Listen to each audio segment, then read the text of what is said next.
Time has expired. I call the member for Chisholm. Thank you, Mr. Deputy Speaker. This government is definitely acting in the national interest.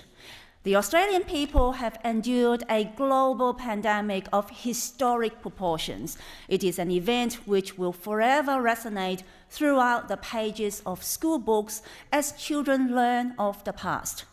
For many countries, the consequences have been particularly devastating.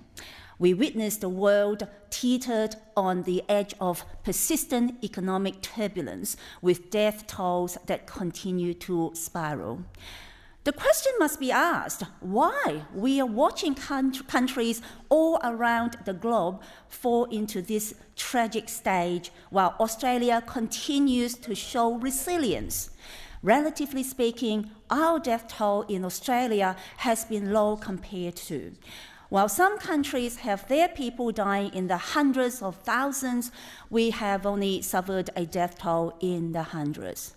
Before I go on though, I want to make it very clear that every death that occurs is unacceptable. But we have to take a moment to appreciate how quickly we managed to get it right in Australia.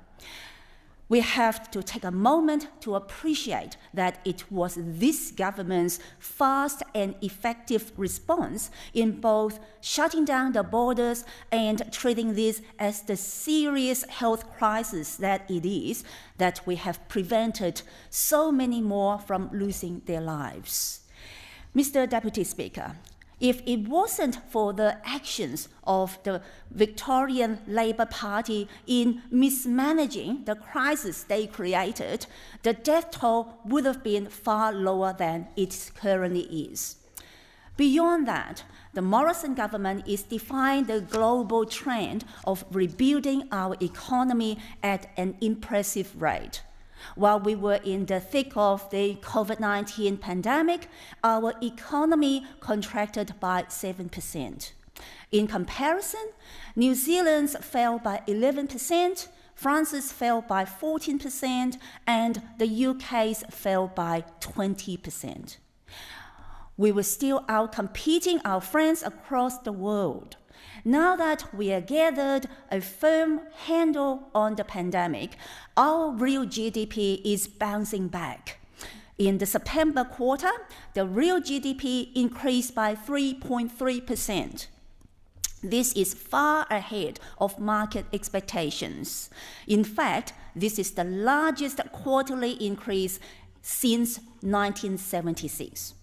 On top of this, over a 7-month period last year, the Morrison government oversaw the creation of 784,000 new jobs for working Australians, and we continue to create more through our innovative programs like JobMaker and Job Trainer.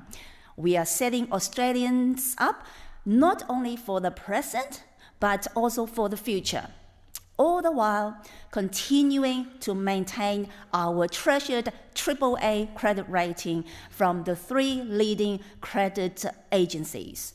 We are one of 9 countries to do so. Mr. Deputy Speaker, this government has never stopped acting in the national interest. Our strong economy is no accident.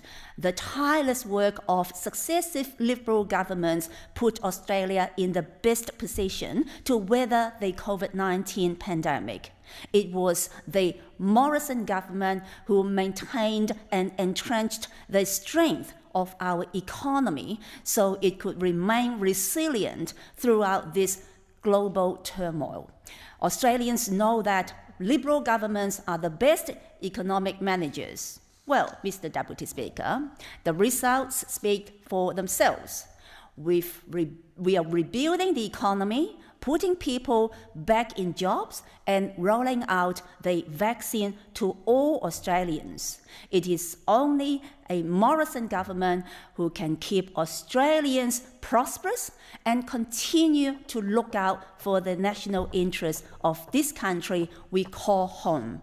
And I repeat again, the Morrison government has always acted in the national interest. Thank you, Mr. Deputy Speaker.